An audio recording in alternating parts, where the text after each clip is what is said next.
yang agung dan mulia ini, Allah Subhanahu wa ta'ala masih menitipkan satu nikmat yang besar di dalam jasad ini, nikmat bernama ruh. Dan ruh pun mendapat nikmat yang besar, dia masih bersemayam di dalam jasad. Ketika ruh masih ada di dalam jasad, di sanalah ujian datang silih berganti. Datanglah sakit, datanglah hilang, datanglah kecewa, datang marah, datang sakit hati, berbagai macam silih berganti, penderitaan badan, penderitaan batin ketika ruh bersemayam di dalam jasad. Kapan datangnya segala macam ujian itu?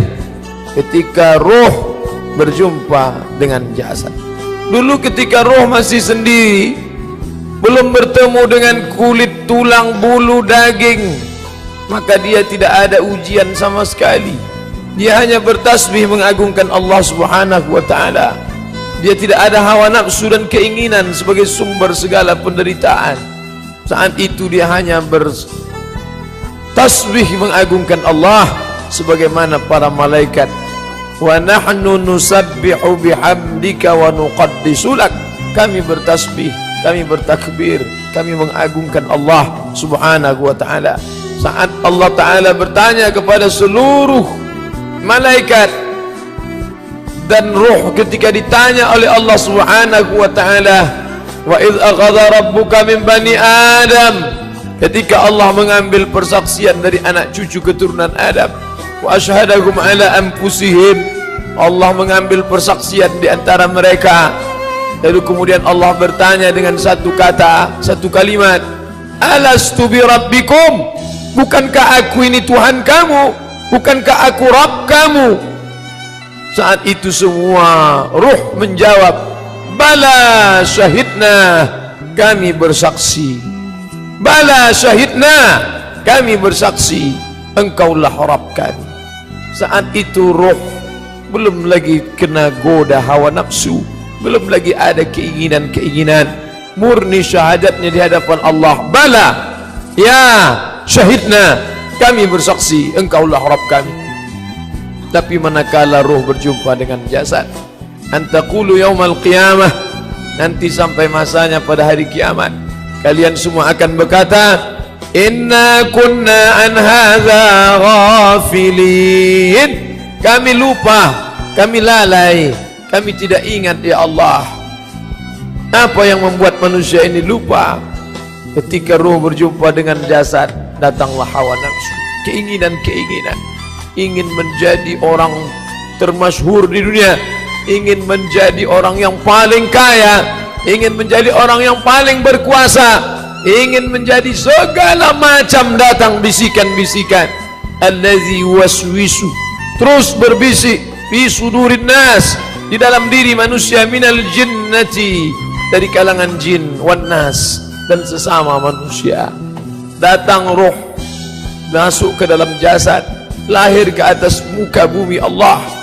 Nikmat yang dimakan adalah nikmat Allah, udara yang dihirup adalah milik Allah, berjalan di atas muka bumi milik Allah. Lillahi ma fis samawati wa ma fil ard, apa yang di langit, apa yang ada di bumi, lillah, milik Allah. Tapi kemudian dia tetap angkuh dan sombong. Dia mengatakan ini punya saya, ini milik saya. Semua dia katakan saya, ana, aku. Maka sifat itu disebut dengan ananiyah, keakuan, kesombongan. Ini yang dikatakan oleh Qarun berabad-abad silam, innama utituhu ala ilmin indi, ini aku dapatkan karena etos kerjaku, karena jerih payahku, karena kecerdasan otakku, karena kehebatan manajemenku, aku dan aku. Tapi siang ini kita hilangkan keegoan itu semua. Kita yang berusaha mencari nafkah, kita katakan ini rezeki dari Allah. Ada masanya berusaha, tapi ada masanya menyembah Allah Subhanahu wa ta'ala. Kita tinggalkan ruku, kita tinggalkan lokal kelas, kita tinggalkan kantor. Idza nudiya lis-salati min yaumil jumu'ah, ketika engkau dipanggil melaksanakan salat pada hari Jumat, fas'au ila dzikrillah, bersegeralah mengingat Allah. Wadharul bai', tinggalkan semua transaksi, tinggalkan semuanya. Tapi itu bukan untuk selamanya. Selesai melaksanakan salat, kita akan kembali ke aktivitas kita masing-masing.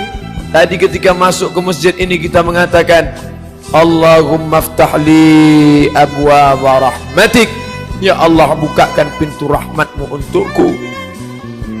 Dan ketika selesai salat ini kita akan keluar dari masjid, kita pula mengatakan, Allahumma ftahli abwaaba fadlik, bukakan pintu karuniamu. Yang berusaha tadi sebelum salat, selesai salat dia lanjutkan, bukakan pintu karuniamu ya Allah. Beri aku rezeki makanan yang halal ya Allah. Akan aku suapkan ke istri dan anak-anakku di rumah, mereka mendapatkan makanan yang halal. Sampai kapan ini kita lakukan? Sampai akhirnya Israel datang mencabut nyawa. Mumbang jatuh, kelapa pun jatuh.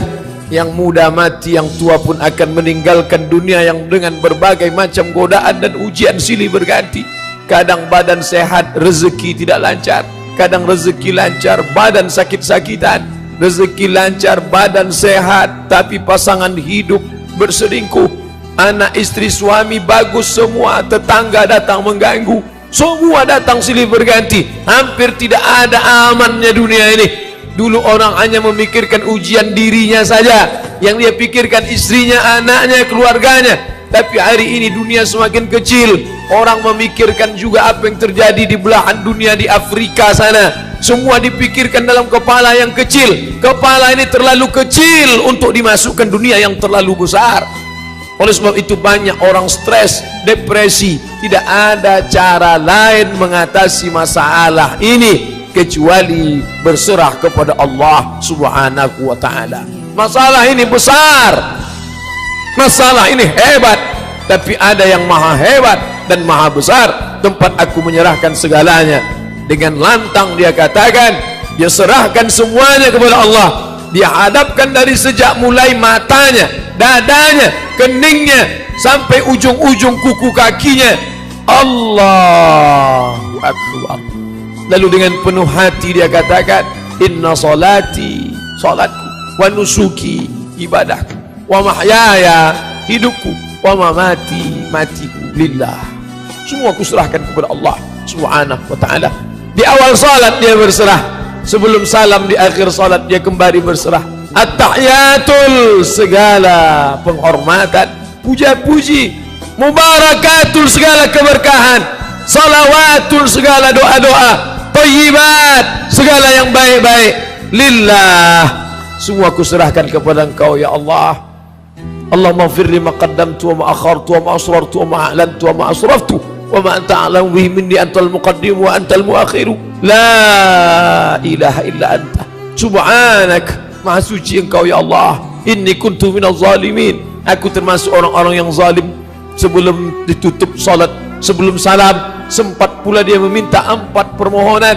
Ta'awwadhu minal arba', mintalah perlindungan kepada Allah dari yang 4. Allahumma inni a'udzubika min azabi jahannam, jauhkan aku dari azab jahannam. Wa min azabil qabri, jauhkan aku dari azab kubur. Wa min fitnatil mahya wal mamat, jauhkan aku dari azab hidup dan mati. Wa min syarri fitnatil masiihid dajjal, jauhkan aku dari ujian fitnah al-masih palsu, setan al-masih dajjal. Bukan orang baik, tapi dia mengaku baik, berpura-pura baik. Selamatkan aku dari itu semua ya Allah. Selesai itu dia pun salam, assalamualaikum warahmatullah, assalamualaikum warahmatullah. Lepaslah segala beban yang ada di pundaknya. Dunia yang besar terasa kecil, hati yang sempit terasa lapang, karena Allah sudah menjanjikan, in tattaqullah, kalau kamu takut kepada Allah, kalau kamu serahkan kepada Allah, yaj'al lakum furqanan, Allah Subhanahu wa ta'ala akan memberikan furqan, pembeda antara hak dengan yang batil, antara yang bengkok dengan yang lurus, antara yang hitam dengan yang putih. Sekarang banyak orang tidak dapat membedakan mana hak, mana batil, mana bengkok, mana lurus, mana hitam, mana putih. Kacau balau bersatu dalam kepalanya, bingung, kacau, galau menghadapi hidup. Allah berjanji, in tattaqullah, kalau kau takut kepadaku, kau laksanakan perintahku, kau serahkan semuanya kepadaku, yaj'al lakum furqanan, aku akan berikan kepada engkau furqan, pembeda antara hak dan batil, sehingga dengan itu kau bisa berjalan di atas muka bumi. Yang membuat orang banyak bingung, sekarang orang mengikuti kebenaran karena dilakukan orang banyak. Sekarang orang melakukan suatu perbuatan, kenapa kamu lakukan ini? Karena banyak dilakukan orang. Kenapa kamu lakukan ini? Karena dilakukan oleh tokoh masyarakat. Kenapa kamu lakukan ini? Karena. Tapi dia melakukan itu karena apa? Karena Allah membimbing saya ke jalannya yang selalu saya minta pagi, petang, siang dan malam 17 kali saya minta berulang-ulang, ihdinas siratal mustaqim, tunjukkan aku jalanmu yang lurus itu ya Allah. Jamaah Jumat yang dimuliakan Allah, bila sampai hari ini kita masih berada di dalam jalan itu, bersyukurlah, ucapkan alhamdulillah, segala puji bagi Allah. Andai sulit menjalani hidup, serahkan kepada Allah. Tidak ada yang dapat menyelesaikan masalah ini kecuali memohon bantuan pertolongan Allah. Dari sejak dunia ini dihamparkan belasan abad, ratusan abad silam, tidak pernah dunia ini menyempit, tidak pernah dunia ini menjadi lapang. Lalu kenapa orang menghadapi dunia ini ada yang sempit, ada yang lapang? Itu semua karena cara dia memandang hidup. Ada yang tampaknya sulit, ekonominya payah, orang-orang berada di sekeliling menekan, tapi dia dapat tersenyum, hatinya lapang, pikirannya tenang. Apa yang membuat ini? Qalbul mu'min baina asabi'ir rahman, hati orang beriman berada di antara jari jemari Allah. Berapa banyak orang berada di hotel yang megah, di tempat lokasi pariwisata yang mewah, hatinya sempit, bunuh diri di tempat yang nyaman, di tengah taman yang indah. Ternyata keindahan materi tidak dapat menenangkan hati, karena hati bukan punya kita, pemilik hati Allah. Maka selalu kita minta, Rabbi syrah li sadri, lapangkan hatiku. Inilah doa yang diminta oleh Nabi Musa alaihi salam ketika dia akan menghadapi Fir'aun laknatullah alaih. Rabbi syrah li sadri, lapangkan dadaku. Tapi kehebatan Muhammad sallallahu alaihi wasallam, belum lagi dia meminta, Allah sudah memberi. Alam nashrah laka sadrak, apakah belum kulapangkan dadamu ya Muhammad? Alam nashrah laka sadrak. Kita tidak hanya ingin punya Nabi sehebat Muhammad sallallahu alaihi wasallam, tapi apa yang diberikan kepada Muhammad sallallahu alaihi wasallam, kita ingin kita juga diberikan semua itu. Akhirnya kita pun heran, orang sekeliling kita pun bingung, kenapa ujian begitu datang bertubi-tubi tapi dia tetap tenang. Yang menurunkan ketenangan itu bukan obat penenang. Obat penenang dikonsumsi habis, datang lagi kacau pikiran. Yang menurunkan itu adalah huwallazi anzala sakinah, dia yang sudah menurunkan ketenangan fi qulubil mu'minin, ke dalam hati orang yang beriman. Akhir dari penderitaan, akhir dari nestapa, segala macam berbagai macam ujian datang silih berganti, akhirnya adalah Israel pun datang mencabut nyawa. Ketika Israel mencabut nyawanya, semua orang menangis, semua orang meratap, anaknya menangis, istrinya menangis, kawannya menangis melepas, tapi dia tersenyum. Orang heran, kenapa dia tersenyum? Padahal katanya mati itu sakit, padahal nyawanya baru terlepas dari badan. Katanya mati itu seperti kambing yang dikuliti hidup-hidup, katanya mati itu seperti tebasan pedang di tempat yang sama, katanya mati itu seperti kail mata pancing ditarik dari kulit yang basah. Kenapa dia tersenyum? Karena malaikat datang kepadanya. Apa kata malaikat? Allah takhafu, jangan kau takut, wala tahzanu, jangan kau sedih. Hai ruh yang sedang bersemayam dalam jasad, jangan kau takut, jangan kau sedih. Saat itu dia takut. Aku takut su'ul khatimah, aku takut akan ditimpa masalah, aku takut meniti titian siratal mustaqim, aku takut percanaan mungkar nakir, aku takut akan masuk neraka. Takut. Malaikat mengatakan Allah takhafu, jangan kau takut. Dia sedih, meninggalkan anak, meninggalkan jamaah, meninggalkan sahabat, meninggalkan kebun, meninggalkan mewahnya kendaraan, meninggalkan rumah yang besar, meninggalkan anak dan istri. Wala ta'zanu, jangan kau sedih. Takutnya hilang, sedihnya melayang.